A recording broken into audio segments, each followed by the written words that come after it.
through the data-based individualization at tier 3. And a great benefit of a comprehensive ETSS when it's effectively implemented is that it truly does provide data and infrastructure for a more effective implementation of special education state and federal requirements, FAPE and least restrictive environment, and even identification. Those things are stronger in a strong core and support systems that are available. So one last thing before we leave this slide is in regards to communication with parents and students with disabilities. Remember that families of students with disabilities should also be informed of these general education interventions through the same process that all families are. Our parents, they provide critical perspective on our students, thus increasing the likelihood that interventions will be more effective if we have that. And one last comment, I'm a visual person and I remember what I see more than I hear. And if you look at the graphic that we've put on this first slide, it comes from the document that we're going to be referring to, but it very clearly places special education and specially designed instruction integrated within that continuum of multi-tiered systems. It's not outside, it's not separate, and it's definitely not at the top. So it's existing within, and hopefully throughout the day, you'll hear that message and you'll understand how that is integrated, and that picture and that visual will be clear to you. And now on our next slide, we have a true false for two statements. I have two statements there on the slide that I'd like you to quickly respond to based on what answer comes to your mind first. Read the statement and use your annotate to put a heart if the statement is true and an X if the statement is false. So take a few seconds to do that, if you don't mind, please.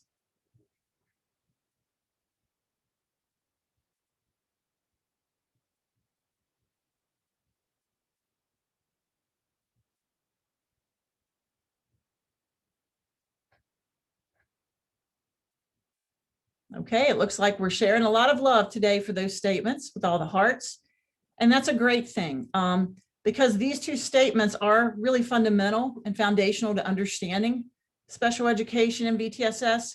Our first statement is true. Ultimately, all of our students with disabilities are general ed students first. They start there in general education and they just happen to receive additional supports by the specially designed instruction based on the continuum of need with their disability.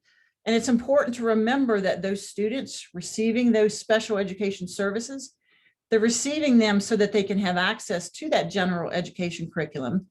They're receiving them so they're able to demonstrate student learning and progress in meeting those general education standards.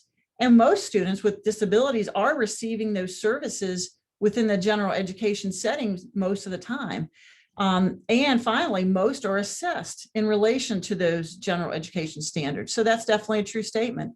The second statement is also true. Special education services complement, not replace. Remember that specially designed instruction is embedded as part of core, targeted, and intensive for students with disabilities. Therefore, those supports that are provided based on student need by our IEP and the supports provided based on student need through the multi-tiered system of supports, they're not mutually exclusive.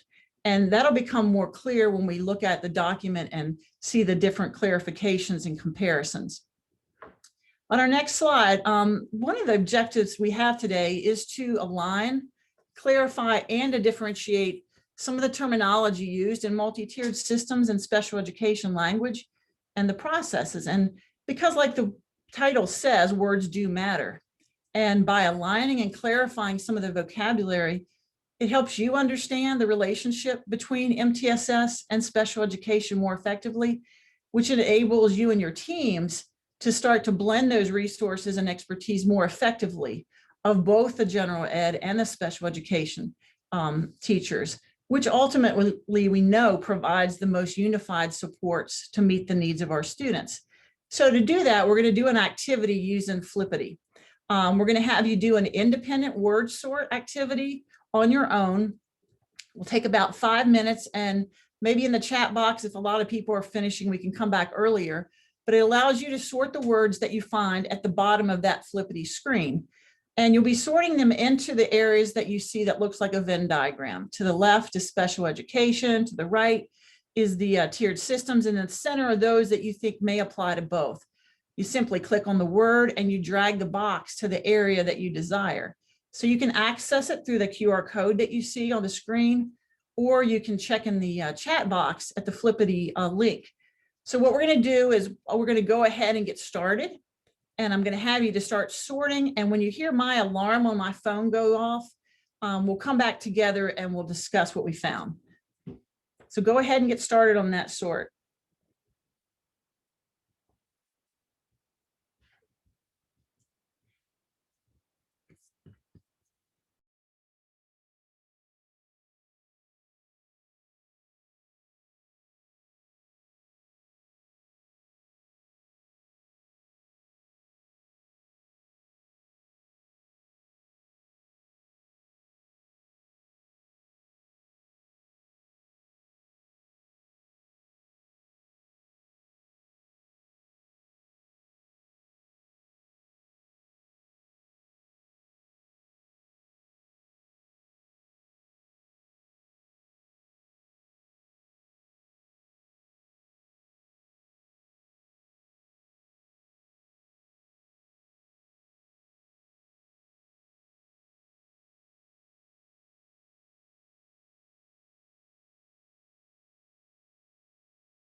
Take about 2 minutes more.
Okay, if you could come to a place where even if you haven't finished, the goal in this activity wasn't to and won't be for us to discuss and define all of these terms.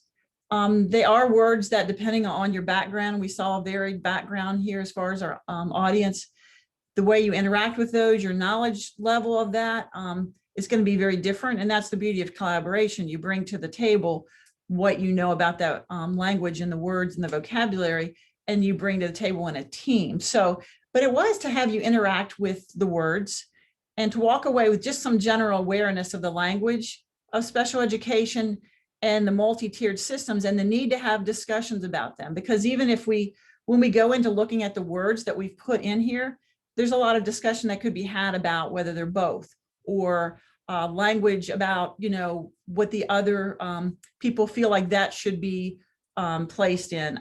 So let's take a quick look. In that slide that we're on, we've got, often we find that people think special education and tiered systems of support are two different systems, or they're a system that leads to another by advancing through the tiers and then entering special education.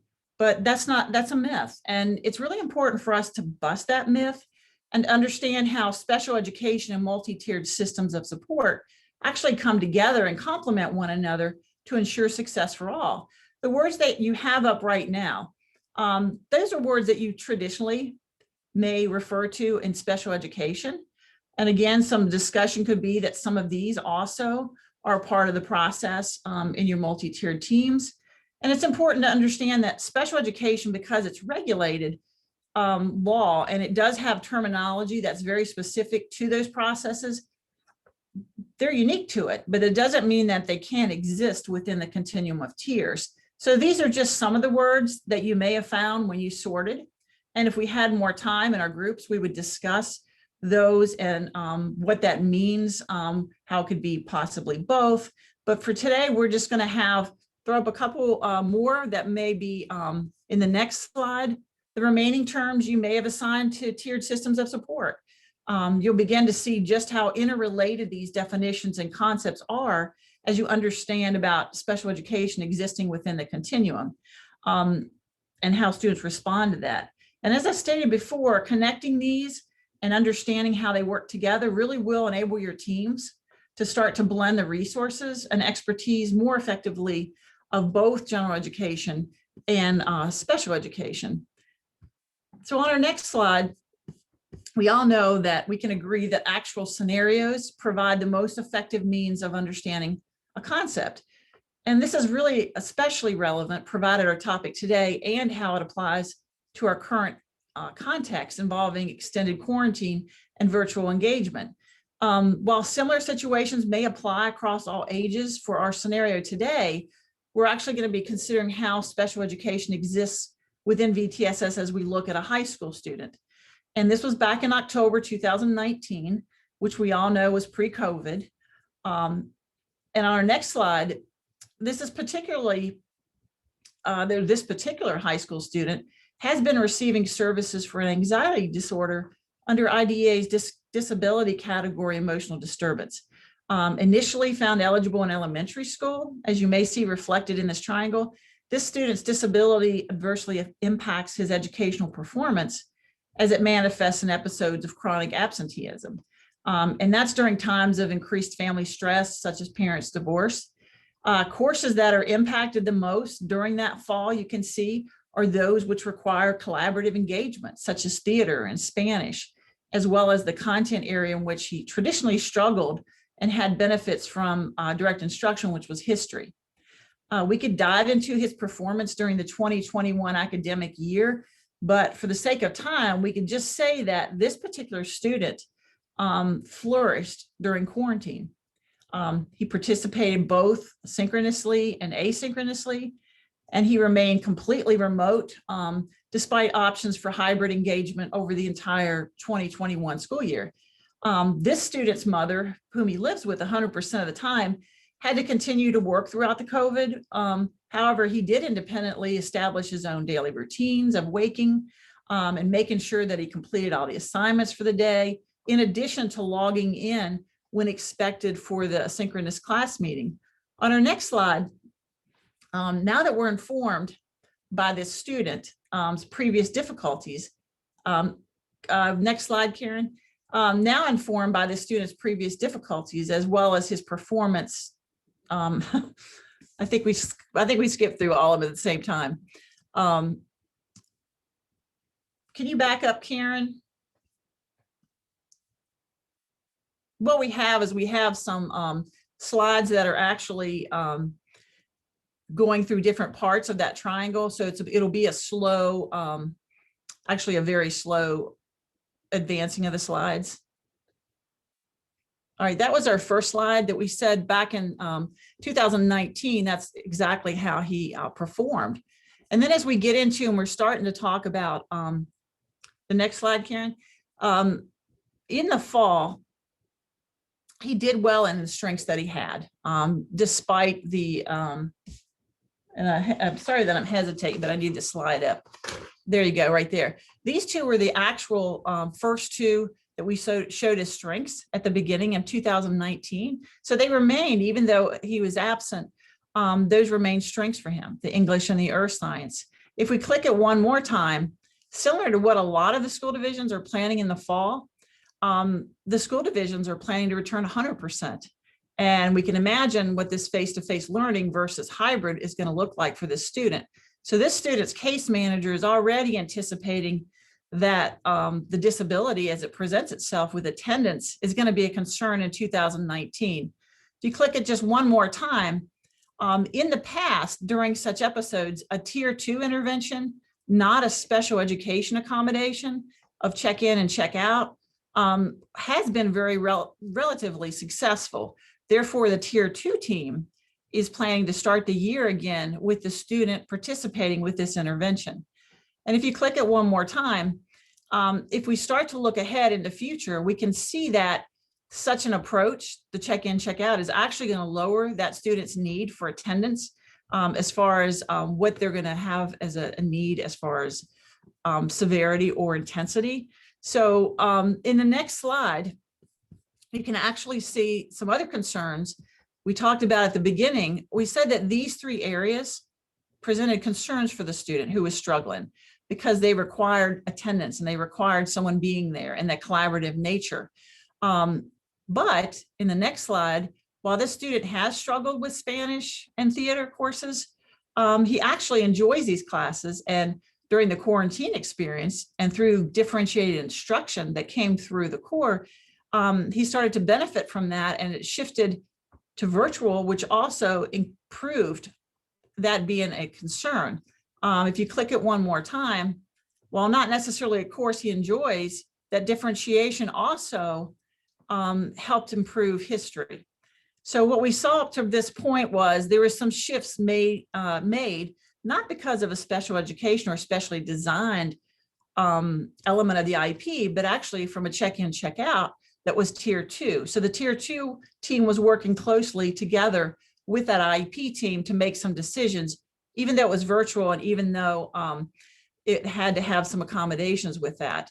And then if you click on, stay on this slide, Karen, as our scenario kind of converges there, you can see that the student, in particular, the scenario, the teams decided to actually modify the delivery of services for this student from the expected face-to-face setting to a more scaffold approach, which will allow the student to continue to participate in this check-in, check-out as a tier 2 and slowly transition back to hybrid engagement and eventually face-to-face with supports through the tiered system as well as the IEP. And I apologize with the confusion of the slides coming up, but the intent behind our scenario was really just to show you that things can change for that student and the need they have for interventions or for specially designed instruction, and can be fluid. It was very fluid for that student when set in place. It improved that. And so the special education direct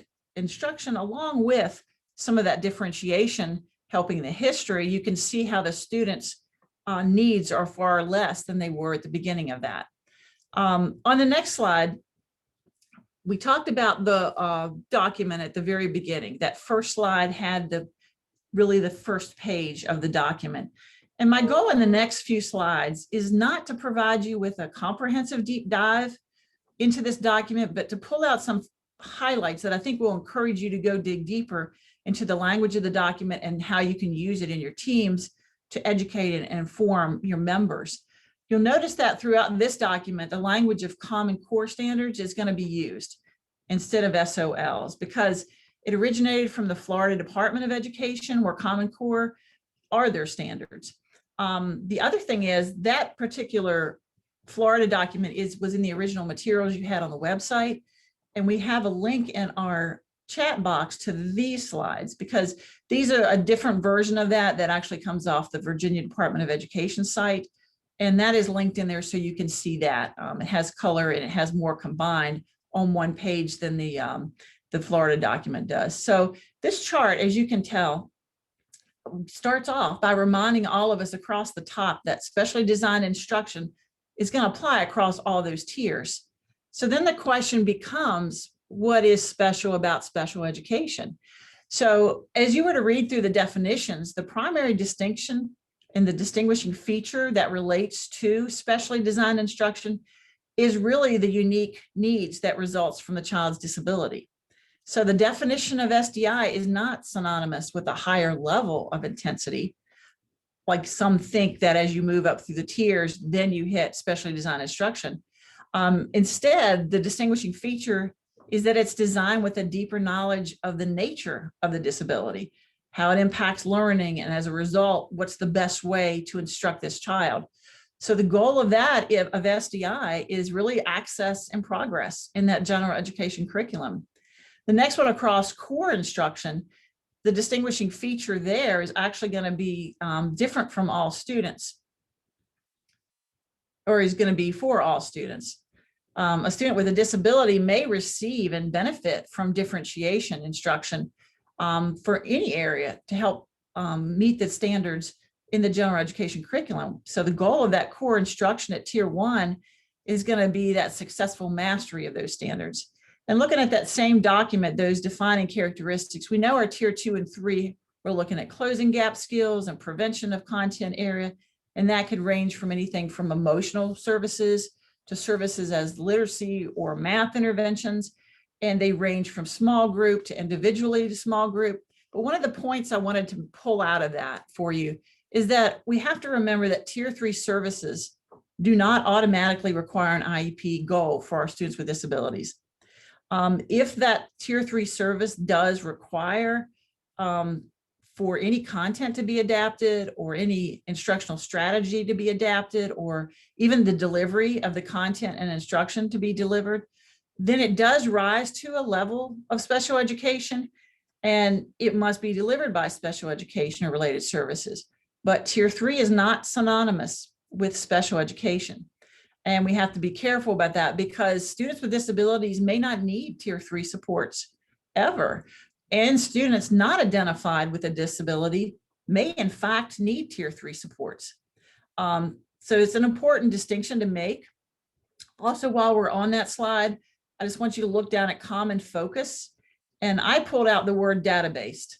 And the reason I pulled that out is that I want you to remember that when you're thinking about how special education and VTSS intersect with data and those data meetings, I want you to remember that you should be looking at a full data set, not just your IEP progress monitoring, but also reading benchmarks, behavior, etc. Because data collected through that VTSS, while it is informing decision-making for the tiers, it's also supporting those IEP teams in developing and implementing the IEP. For example, designing and providing specially designed instruction based on student need is informed by that data. Drafting a present level of academic and functional performance and using that information in that. It could also be used when you're writing IEP goals to make them ambitious, but also realistic. And it could be used when you're evaluating progress toward the IEP goals. And also when you're trying to decide on intensifying specialized instruction for students who aren't making progress, that full set of data is going to be very important. Now, when you go to the next slide, we're going to look at for whom and by whom and where, just really quickly. I just want to pull that out. I think for whom, SDI, specially designed instruction, is unique here. Remember that only those identified with a disability under IDEA receive services. While students with disabilities, they, along with their general ed students, can access the other 3 tiers. So for whom, it's distinctive for SDI, but across it can be for any student in Tier 1, but in Tier 2 and 3 as needs-based on data in that progress monitoring decision. Many people assume that children who have a disability and they already receive special education services, that when they're identified for at risk through that universal screening, that they automatically receive instruction at the most intensive level. And that's not true. Remember, it's the assessment of the child's performance, team-based problem solving, and progress monitoring data that really determines a child who would benefit from those more intensive instruction at the tiers 2 and 3. So disability alone does not determine the intensity of instruction. MTSS is also designed to be fluid, with movement in and out of those specific levels of tiered instruction over time. Children with disabilities may begin receiving intensive instructions at 2 or 3 and movement between based on their needs. So again, not all students who receive intensive supports are identified as students with disabilities, and not all students identified with a disability need intensive supports. So you want to make sure you have that clarification, and that's why data is so important. Staying on that same page, the by whom, the key takeaway there is collaboration. While it varies in who is involved across SDI and all the tiers, engagement and special education, related services, and general ed in the planning and delivering in progress are critical. And even in the language of IDEA, shared responsibility is in the language for specially designed instruction, and it refers to special education and general education teachers. And lastly, on that slide, when it comes to locations for specially designed instruction, the only specification in IDEA law is that specially designed instruction must be provided in the least restrictive environment. And with the development of instructional technology, implementation of universal design principles, the least restrictive environment for most students now is the general education environment. So just remember that SDI is a set of services, not a place. Therefore, it's not determined by where it occurs. Now, on our next slide, one last thing we want to focus on this document before we get to our breakout rooms is that item that's circled. It's an area that's common across SDI and all 3 tiers, and that's Universal Design for Learning, UDL.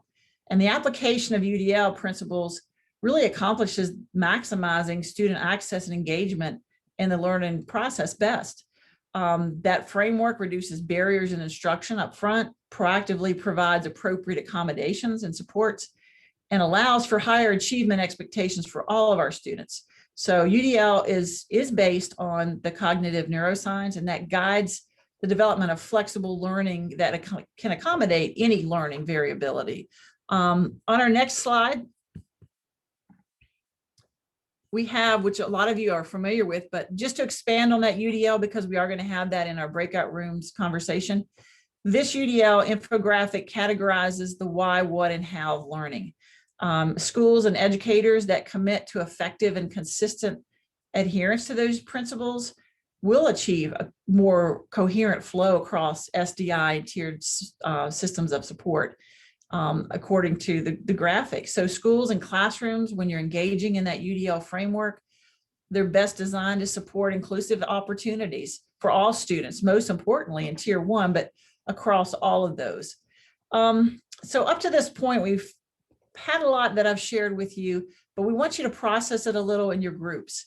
And we've created breakout rooms for you. And in our next slide, you'll see the roles that we have. And so we're going to take some time to process 2 questions that you'll see in a minute. But as far as your roles, we just want to make sure that you identify someone who's going to facilitate the questions and discussions, that you do have a recorder, because we have a Padlet that we'd like you to record on that we can use for future reference to how your conversations went. The timekeeper, I think your breakout rooms will stop at the end, and then the reporter, we want to share back, and that will depend on time. If we don't have time to share, we can take those Padlets and share with you the response that your other groups had. So without taking a lot more time, we're going to go ahead and have you get into your breakout rooms. And these are going to be the 2 questions that we'd like you to consider is, what ahas did you have about special education and VTSS alignment? What questions do you still have about that? And then how does UDL support high expectations for students? for students to promote collaboration between general education and special education. And what effect is that universal design for learning? You know, what examples can you share in your groups? So if you have any questions, please put those in our chat box. And if not, we'll go ahead and go to our groups, Karen. And yeah, then I think looking at the time, there's 4 questions there, and we had hoped to give you about 5 minutes per question, but I think we'll bring that back just a little bit so that we've got some time for some share out. But if the timekeeper could kind of think about, you know, 3 to 4 minutes per question and then kind of move on, we'd like to get responses to all of this. The first question will help us plan for future communities of practice, like what kinds of, what insights did you have, what epiphanies? And then secondly, like what questions do you still have? Because that will help us in advanced tiers know what to plan for in the future. And then we really do want to learn about how you're using UDL, because that is a really tremendous blending aspect of specially designed instruction and multi-tiered systems of support. So if you will either access the Padlet link that's been put in the chat box, or the QR code that is on the screen. If you can have one recorder who has the Padlet open on their device, that would be great. And I will bring you back in about 18 minutes.